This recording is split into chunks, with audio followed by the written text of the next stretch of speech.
সংহার এবে অস্ত্র না ধরিব কারেও প্রাণে না মারিব হরি নাম দিয়া চিত্ত শুদ্ধ করিব সবার চিত্ত শুদ্ধ করিব সবার। সত্যযুগে নারায়ণের হাতে ছিল সুদর্শন চক্র, ত্রেতা যুগে রাম ধনুর্ধারী। তারপরে ভগবান শ্রীকৃষ্ণ একদিনের জন্য হলেও কুরুক্ষেত্রের যুদ্ধে তিনি সুদর্শনকে হাতে নিয়েছিলেন। সেই ভগবান যখন কলিতে এলেন তখন হাত তোলা হরি বলা গৌর হরি, অস্ত্র স্বরূপ নিয়ে এলেন হরি নাম আর রাধা প্রেম। তা সেই ভগবানের সেবা পূজা আমরা কেমন ভাবে করব? যজ্ঞৈ হি সংকীর্তন প্রাগাই যজন্তি হি সুমেধাস্যা। বলছে যজ্ঞ তো করতেই হবে, ভগবানকে আহ্বান করবে আর যজ্ঞ করবে না তাই বললে কি হবে? প্রত্যেক যুগেই তো যজ্ঞ হয়েছে। সত্য যুগে ধ্যান তপস্যা, ত্রেতায় যাগযজ্ঞ, তারপরে পূজা অর্চনা। তাহলে কলির যজ্ঞটা কেমন হবে? যজ্ঞৈ হি সংকীর্তন প্রাগাই। এখানে ওই বেলকাটার ঘিয়ের যজ্ঞ হবে না, এখানে যে যজ্ঞটা হবে সেই যজ্ঞটার নাম হলো হরিনাম সংকীর্তন রূপী যজ্ঞ। সেই যজ্ঞ কার করবে? কারা? যজন্তি হি সুমেধাস্যা। সুমেধা, যাদের মেধা শক্তি একটু ভালো হবে তারা এই যজ্ঞের আয়োজন করবে এবং সকল ভক্তগণ সঙ্গে করে হরিনাম সংকীর্তন রূপী যজ্ঞে মেতে উঠবে। নিতাই গৌর হরি হরি বল হরি বল। সেই ভগবান কলিযুগে অবতীর্ণ হয়েছে। আর এদিকে নিশি অবগাহন কালে বিষ্ণু প্রিয়া দেবী সুরধ্বনিতে জল আনতে গিয়ে একটা দুটো নয়, তিনটে দুর্ঘটনা ঘটিয়ে এসছে। হ্যাঁ, ঘটনা ঘটেছে একটা, কিন্তু দুর্ঘটনা ঘটে গেছে বাবা তিনটে। তাই এসে আজকে কাঞ্চনার কাছে বলছে, কাঞ্চনা রে, নিশি অবগাহন কালে আমি সুরধ্বনিতে জল তো আনতে গেলাম, ঘটনা ঘটলো একটা কিন্তু দুর্ঘটনা ঘটে গেল তিনটে। কাঞ্চনা বলছে, সজনী সেই তিনটে দুর্ঘটনা কি আমাকে বল, আমি ছাড়া বলার কে আছে? না তুই মাকে বলতে পারবি, না তুই বাবাকে বলতে পারবি, কিন্তু আমি তো তোর প্রাণ সজনী, আমাকে বল প্রিয়ে, সেই তিনটে দুর্ঘটনা কি আর ওই একটা ঘটনাই বাকি। বলছে, আমি তো সুরধ্বনিতে জল আনতে গেলাম, গিয়ে দেখছি কি যে সুরধ্বনিতে একটা সোনার পদ্ম ফুল ফুটে আছে। মনে মনে ভাবলাম যে আমার বাবা তো বিষ্ণুর পুজো করে, আর বিষ্ণু স্ত্রী হচ্ছে মা লক্ষ্মী, আর মা লক্ষ্মীর প্রিয় হচ্ছে পদ্ম ফুল। তাই ওই সোনার পদ্মটা যদি আমি সুরধ্বনি থেকে তুলে নিয়ে আসি, আমার পিতার হয়তো বা কোনো উপকারে লাগবে।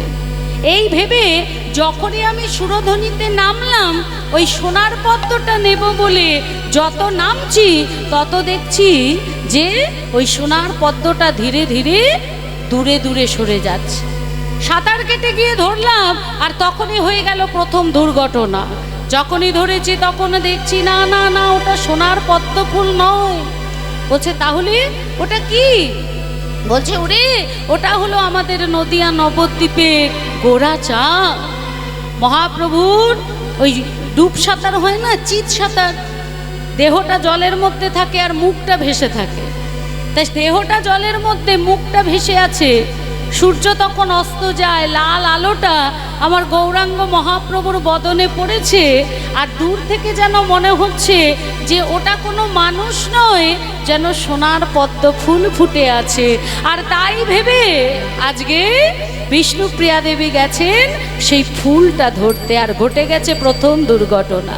বলে, যখনই আমি ফুলে গিয়ে হাত ধরেছি, যখনই ফুলটা ধরতে গেছি, সঙ্গে সঙ্গে দেখলাম যে ওটা সোনার পদ্ম ফুল নয়, ওটা গোড়া। এমন ভাবে তাকালো যেন যোগরয়ে সুধা, যেন ওগারয়ে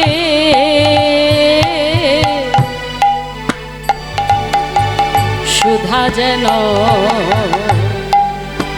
আমার গোরা মুখের হাসি হাসি গো ওগরয়ে ওরে কাঞ্চনা রে ওরে ওরে ও সজনী ওগরয়ে সুধা যেন আমার গোরা মুখের হাসি হাসি রে যেন ঝরে ঝরে পড়িছে ঝরে ঝরে পড়িছে ঝরে ঝরে পড়িছে যেন ঝরে ঝরে পড়িছে কত শত ধারায় সুধা ঝরে ঝরে পড়িছে ওরে কত শত ধারায় সুধা ঝরে ঝরে পড়িছে কত শত ধারায় সুধা বলি শোন শোনিও সজনী কত শত ধারায় সুধা শোনে শোনো সজনী কত শত ধারায় সুধা শোন শোনো সজনী কত শত ধারায় সুধা শোন শোনো সজনী কত শত ধারায় সুধা শোন শোনো সজনী ঝরে ঝরে পড়িছে আমার গোরা মুখের হাসি হাসি রে গোরা মুখের হাসি উগার এই সুধা যেন গোড়া মুখের হাসি মুখটা তো হাসি হাসি যেন সুধা সুধা উদ্গীরণ হচ্ছে ওমা এই সুধা সেই সুধা নয় ভুল করবেন না অমৃতের যে অমৃত মানে স্বর্গের যে সুধা অমৃত যা বস নালে এদিকে সরে আয়। অমৃত যা পান করলে অমরত্ব লাভ করা যায় এই সুধা সেই সুধা নয় বাবা হ্যাঁ যারা একবার আমার গৌরাঙ্গের চাঁদ বদনের সুধা পান করবে তারা স্বর্গের ওই দেবতাদের অমৃত হওয়ার সুধার দিকেও কিন্তু ফিরে চাইবে না এই হলো সেই সুধা গোড়া মুখের হাসি তাই বলছে যে যখনই আমি গোড়া মুখের হাসি দেখেছি আমি তো হাসি দেখলাম আর ওই বদনটা যেই না স্পর্শ করলাম এমনভাবে আমার দিকে তাকালো যেন মনে হলো ভুরু দুটো ভুরু নয় ভুরু দুটো ভুজঙ্গ আর সেই ভুজঙ্গ এসে আমাকে দংশন করেছে ভুরু দুটো হচ্ছে ভুজঙ্গ মানে সাপ এমন ভুরু কুচকে তাকালো যেন মনে হচ্ছে ওই ভুরু দুটো দুটো সাপ আর এসে দংশন করলো কোথায় না আমার এই হৃদয় মাঝে এখানে ঘটে গেল প্রথম অঘটন তাই গৌর হরিবল ভগবানের রূপের বর্ণনামা মন যদি চঞ্চল হয়ে যায় যদি ভাবে বড্ড ঠান্ডা পড়েছে আর 8টা বেজে গেছে এবার বাড়ি যেতে হবে কোনো লাভ হবে না মা হ্যাঁ এইখানে যে অমৃত রস যেটা নেবেন সেইটাই হলো আসল পুঁজি ওই ঘর আপন ঘর নয় যদি আপন ঘর হতো এই প্রাণ পাখি উড়ে গেলে দূর দূর করে তাড়িয়ে দিতে পারতো না শুধু তাড়াবে না গোবর ছড়া দিয়ে ঝাঁটা পেটা করতে করতে তাড়াবে যতদিন বেঁচে আছেন সংসারকে দিচ্ছেন বাবা আপনি মঙ্গল যেই প্রাণ পাখি উড়ে গেল আপনি হয়ে গেলেন অমঙ্গল ওমা শুধু দূর দূর করবে না ঝাঁটা পেটা করতে করতে গোবর ছড়া দিয়ে তাড়াবে তাই নকল ঘর নয় এই যে আসল ঘরে বসে আছেন ভক্ত সঙ্গ করছেন এই ভক্ত সঙ্গ করতে করতে যদি অন্তরে একবার অনুভব জাগে যদি একবার আমার ভক্তি মহারানীর কৃপা হয়ে যায় তবেই কিন্তু কৃষ্ণ প্রেম লাভ করবেন আর নয়নে ঝরবে কৃষ্ণ প্রেম বাড়ি যেজন আমার গৌর ভালোবেসেছে যেজন আমার কৃষ্ণ ভালোবেসেছে তাদের কিসের ঘর কিসের সংসার কিসের আত্মীয় স্বজন পরিজন বন্ধু বান্ধব কোনো মায়ায় মায়া নয় সব তুচ্ছ তারা কৃষ্ণ গৌর বইয়ান জানে না তাই গৌর হরি বল, হরি বল, হরি বল। প্রাণে বাঁচে না এমন একজন ভক্ত হচ্ছেন বাবা সর গোস্বামীর এক গোস্বামী যার নাম হলো রঘুনাথ দাস গোস্বামী সাধারণ ভাববেন না সর গোস্বামীর এক গোস্বামী আর এই রঘুনাথ দাস গোস্বামী হচ্ছেন হুগলির জমিদারের ছেলে একমাত্র ছেলে হ্যাঁ এক ছেলে একটা মাত্র ছেলে হ্যাঁ যখন ছোট ছিলেন তখন মা কি করত, ছেলেকে কোলে নিয়ে ওই কীর্তনের আসরে যেত, নাম শুনতো, গৌর নাম শুনতো। তখন তো কচি বাচ্চা, ওই নামটা প্রবেশ করত, সবার আগে নামটা প্রবেশ করানো দরকার। আপনাদের আশীর্বাদে আমার মেয়ের যখন 7 মাস বয়স, যখন তার মুখে প্রসাদ দেওয়া হয়, আমার শ্রী গুরু পাঠ, বরানগর পাটবাড়ি, আমার শ্রী গুরুদেব ওর মুখে প্রসাদ তো দিয়েছিলেন বাবা, সেই সঙ্গে ওই প্রথম কাজটা সেরে রেখেছেন, কানে নামটা দিয়ে রেখেছেন। এই যে আপনারা বাচ্চাদের ছেড়ে আসছেন না, ভাবছেন বাড়িতে আছে পড়াশুনো করবে 3-4 ঘন্টা, তারপর তো আমি চলেই যাব, এটা সব থেকে ভুল ধারণা। গিয়ে দেখবেন নয় কম্পিউটারে খেলছে, না হলে মোবাইল নিয়ে, এখন তো অনেক কিছু মনোরঞ্জনের ব্যাপার আছে মোবাইলে, ওই মোবাইল ঘাটছে, পড়াশুনো করছে না। তার থেকে নিয়ে হাতটা ধরে এনে যদি এখানে বসান, এই হরিবাসরে যে শিক্ষা দেওয়া হয়, কোনো স্কুল, কোনো কলেজ, কোনো ইউনিভার্সিটি সেই শিক্ষা দিতে পারে না। এখানে যে শিক্ষাটা দেওয়া হয় সেটা হলো সংস্কারের শিক্ষা। তাই রঘুনাথ দাস যখন ছোট্ট, তখন থেকে হরিবাসরে নিয়ে যেতেন। নাম শুনতে শুনতে সে ধীরে ধীরে বড় হলো। যখন একটু বড় হলো, তখন কানের মধ্যে ওই গৌর নামটা প্রবেশ করলো। খেলা খেলছে কিন্তু নাম তো যাচ্ছে, গৌর নামটা তো প্রবেশ করছে। আর একটু যখন বড় হলো, তখন অবাক হয়ে দেখতো যে গৌর নামে এত ভক্ত দূর দূরান্ত থেকে ছুটে আসছে। এক ভক্ত আর এক ভক্তকে আলিঙ্গন করছে, হা গৌর বলে 2 ভক্ত নয়নবাড়ি বর্ষণ করছে। আরো একটু যখন বড় হলো, তখন গিয়ে তার মনের মধ্যে প্রশ্ন জাগলো, কে এই গৌর? কে এই গৌর? কেন তার নাম শোনার জন্য ভক্তরা এইভাবে দূর দূরান্ত থেকে ছুটে আসছে? কেন আসছেন আপনারা? দেখেছেন নাকি তাকে? কখনো দেখেছেন? দেখেননি তো। আমরা যা দেখেছি, চিত্রপট দেখেছি, বিগ্রহ দেখেছি, দেখিনি। তথাপি তার প্রতি আমাদের এত ভালোবাসা যে আমরা সমস্ত কিছুকে তুচ্ছ জ্ঞান করে আমরা ছুটে আসছি শুধুমাত্র তার নাম শুনবো বলে, তাই না? তা ওই মনের মধ্যে প্রশ্ন, খেলার ছলে শুনতে শুনতে ছোট থেকে বড় হতে হতে যখন একটু জ্ঞান হয়েছে, তখন তার মধ্যে প্রশ্ন এসছে, কে এই গৌর? যখনই মনে প্রশ্ন এসেছে, তখনই শুরু হয়েছে অনুসন্ধান। সেই সময় হরিদাস ঠাকুরের সঙ্গে তার সাক্ষাৎ। হরিদাস ঠাকুরের কাছে আমার গৌরের অনেক কথা তিনি শুনলেন। তার মাথায় আকাশ ভেঙে পড়লো, তার গৌর প্রেমে পাগলামি বেড়ে গেল যখন হরিদাস ঠাকুর ওই স্থান ত্যাগ করে চলে গেলেন।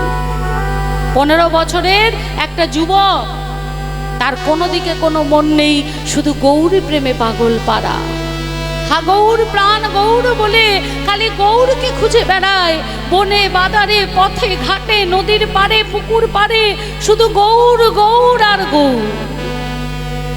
বাবার একমাত্র ছেলে, সে যদি জমিদারিতে মন না দেয়, যদি লেখাপড়া না শেখে, তাহলে বাবার কেমন চিন্তা হয়? বাবা মনে মনে ভাবছে যে এই ছেলেকে আমি কি করে ঘরে ফেরাবো।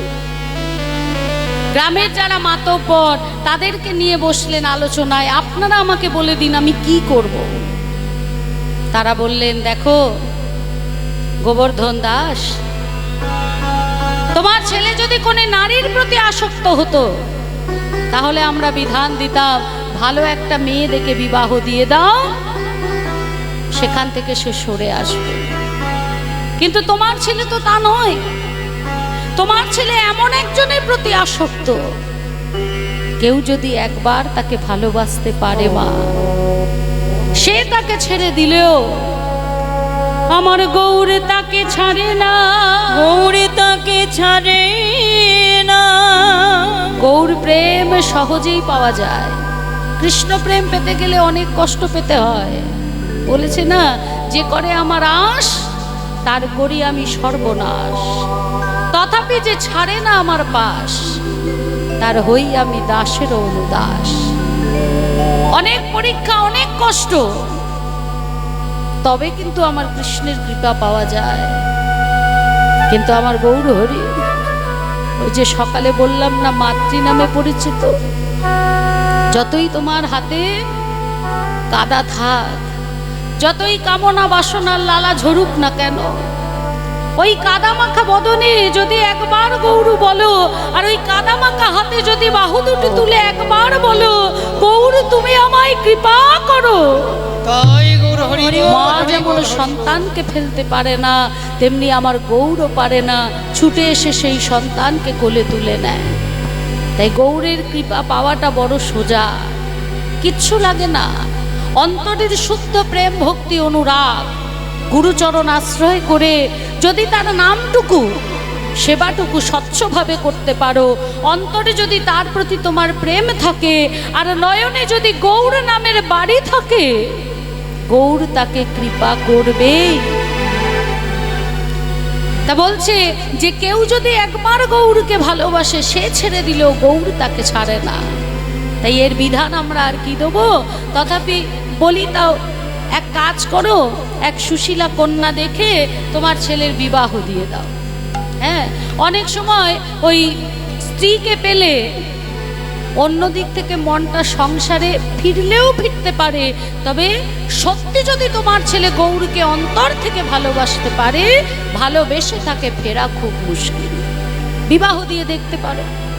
তা গোবর্ধন দাস বললেন, বেশ তাহলে তাই হবে, তবে আমার মেয়ের জন্য, আমার ছেলের জন্য আমি কোনো বড় পরিবারের মেয়ে আনবো না, আমি খুব গরিব ঘরের মেয়ে আনবো, সে যেন সুশীলা হয়, সে যেন সংস্কারী হয়। মেয়ের খোঁজ শুরু হয়ে গেল। পরের দিন সকালবেলা রেবতী দাসী, যে গোবর্ধন দাসের গৃহেতে বাড়ি ঝাড়পোছ করত, রেবতী দাসীকে ডেকে জমিদার মশাই বললেন, রেবতী, তোমার কাজ হয়ে গেলে তুমি একবার সেরেস্তায় আমার সঙ্গে দেখা করো তো। আগে আগে জমিদার মশাই, এই আমি হাতের কাজটা সেরে নিয়েই আমি যাচ্ছি। হাতের কাজ সেরে রেবতী দাসী যখন এলেন সেরেস্তায় জমিদার মশাইয়ের সঙ্গে দেখা করতে, জমিদার মশাই বললেন, রেবতী, তোমার একটা বিবাহযোগ্য কন্যা আছে না? আগে হ্যাঁ জমিদার বাবু, আছে তো। আমার মেয়ে বলে বলছি নে, আমার মেয়েটা না বড় সুশীলা, বড় সংস্কারী, নিজে হাতে করে সংস্কার দিয়ে ওকে আমি মানুষ করেছি। বেশ, তাহলে তুমি তোমার মেয়েকে বলো আজকে সন্ধ্যাবেলা আমি যাব তোমার মেয়ের সঙ্গে দেখা করব। সন্ধ্যাবেলা জমিদার মশাই এলেন রেবতী দাসীর বাড়ি। ওমা, বড় লোকের বাড়ি যদি গরিবরা যায়, বড় লোকরা খুশি হয়? বড় লোকরা খুশি হয় না। কিন্তু কোনো গরিবের বাড়িতে যদি একজন বড় লোক আসে, সেই গরিবের আনন্দের সীমা থাকে না। কোথায় বসাবে, কি সেবা দেবে, কি করবে, কি না করবে, ব্যস্ত হয়ে ওঠে। তাই যখনই জমিদার মশাই এলেন, বলছে, ওরে ও মালতী, যা যা যা জল নিয়ে আয়, জমিদার মশাই চরণটা ধুয়ে দে, আরে আসন পেতে বসতে দে। রেবতীর মেয়ে মালতী, পরনে একটা মলিন বসন শাড়ি, জল নিয়ে এসে জমিদার মশাই চরণ ধুইয়ে দিলেন, নিজের শাড়ির আঁচল দিয়ে চরণ পুছিয়ে দিলেন, আসন পেতে জমিদার মশাইকে বসতে দিলেন। জমিদার মশাই বলছে, মা, তোমার নাম কি? আগে আগে আমার নাম মালতী। আচ্ছা বেশ, বসো মা, আমি তোমার কাছে এসেছি, তোমার সঙ্গে আমার কিছু দরকার আছে।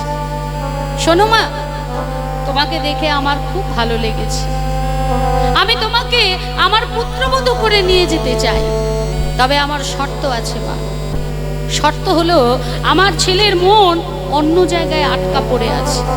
না না, কোনো নারীর প্রতি না, আমার ছেলে গৌর ভালোবাসে।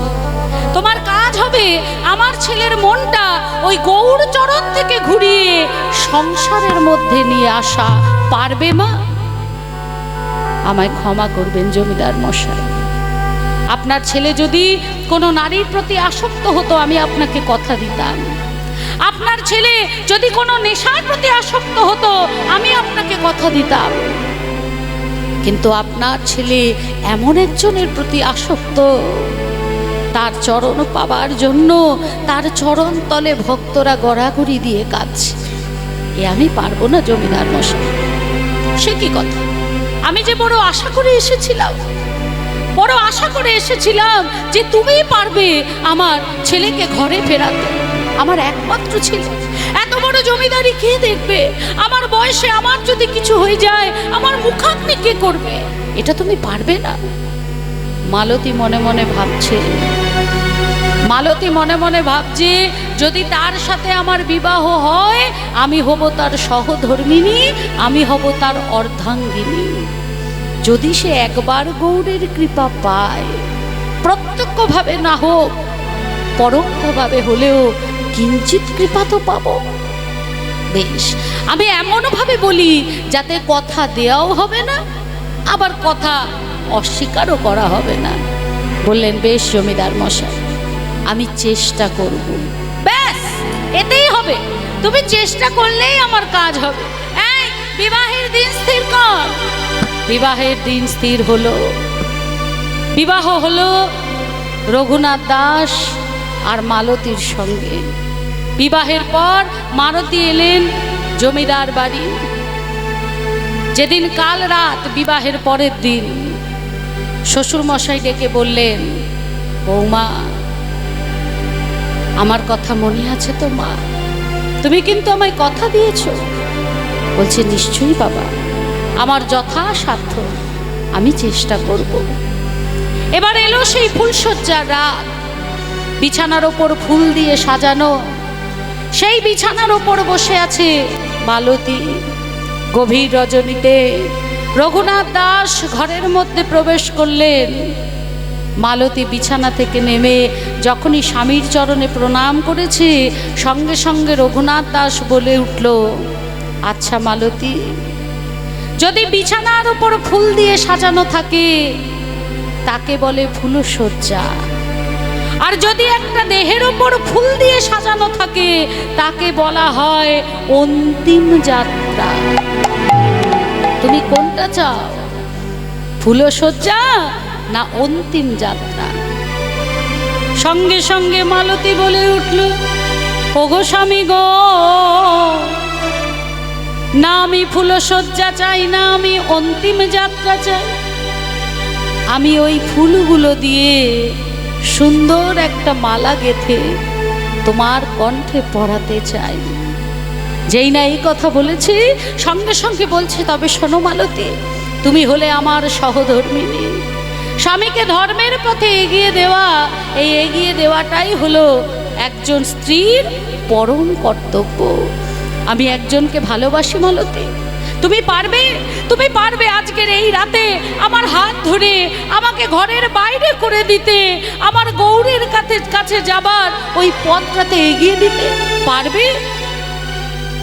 মালতী বলে উঠল, আমি আপনার সহধর্মিণী। স্বামীকে ধর্মের পথে এগিয়ে দেওয়াটাই হলো আমার কাজ।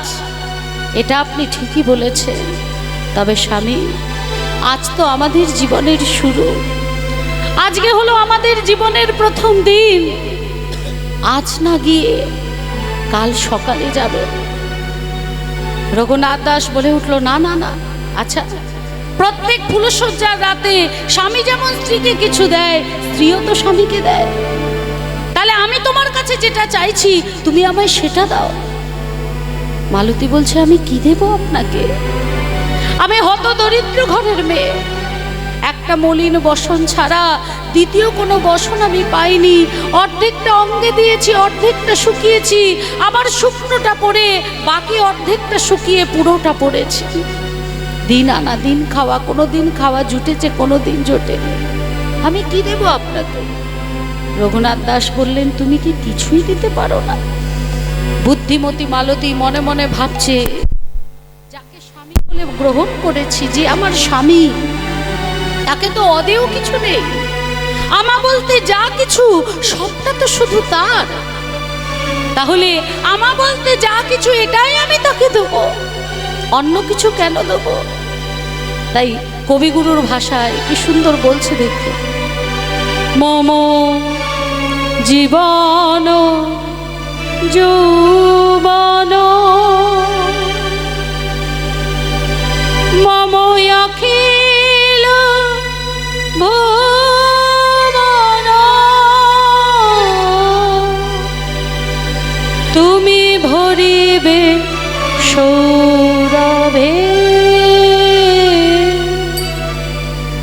নিশিথিনী সম তুমি রবে নীরবে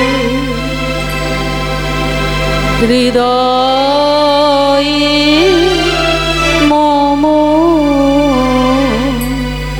তুমি রবে নীরবে নিবিড় নিভৃত পূর্ণিমা নিশিথিনী সম তুমি রবে নীরবে হরি বল হরি হৃদয়ে মম তুমি রবে নীরবে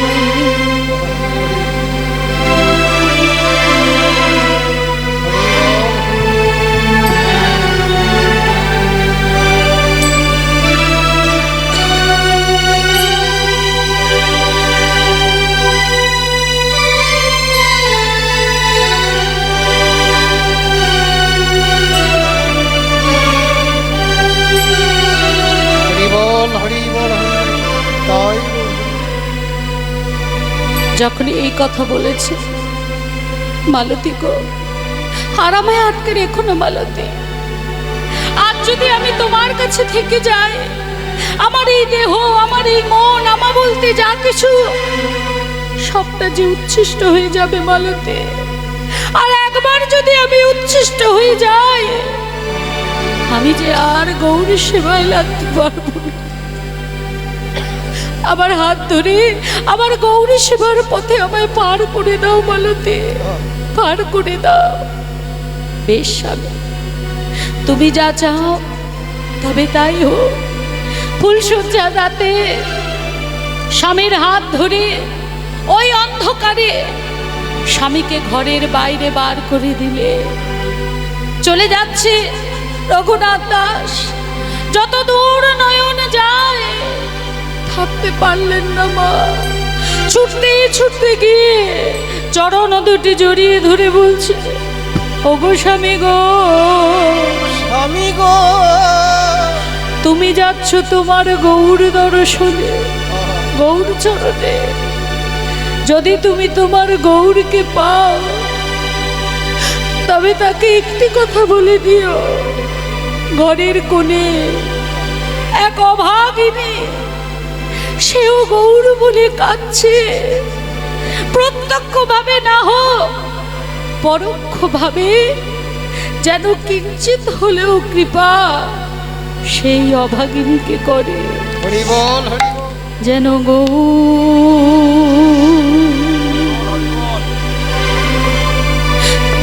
গৌরী কৃপা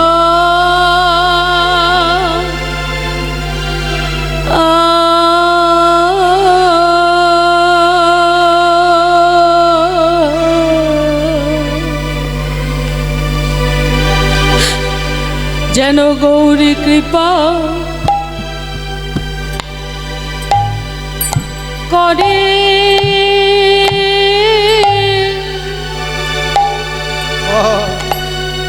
করে মোরে গৌর গৌর গৌর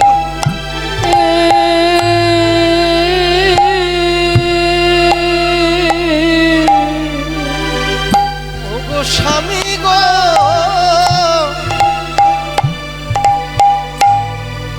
যেন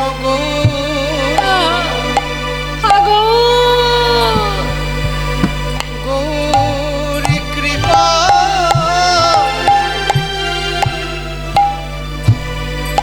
গৌরী কৃপা করে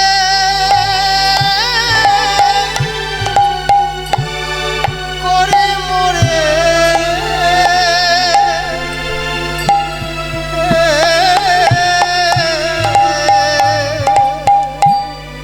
আমি যে বড়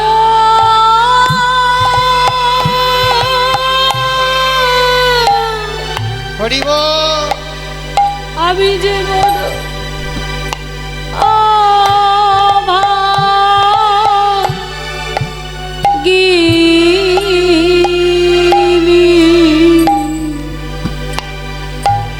স্বামী গো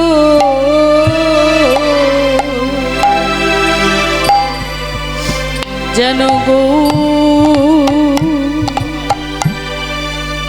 কৃপা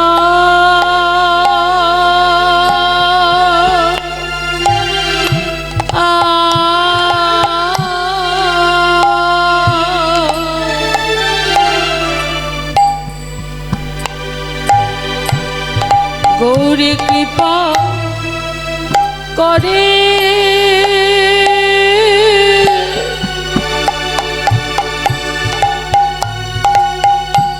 করে মোরে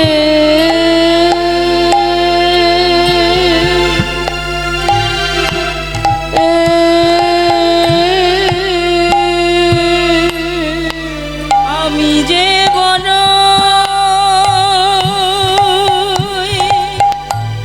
বড়ই অভাগিনী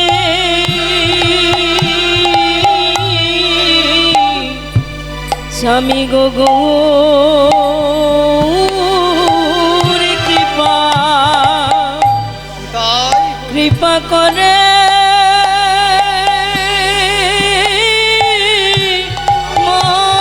মোরে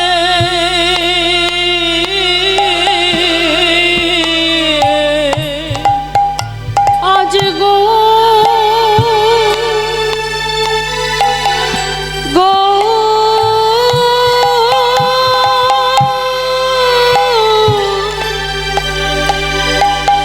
গৌর ছাড়া আমার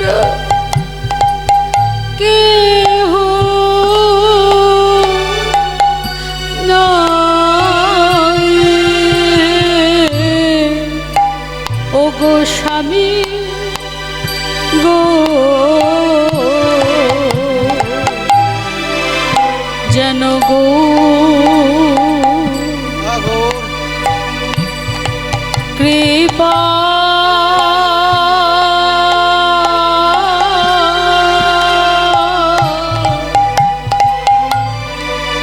করে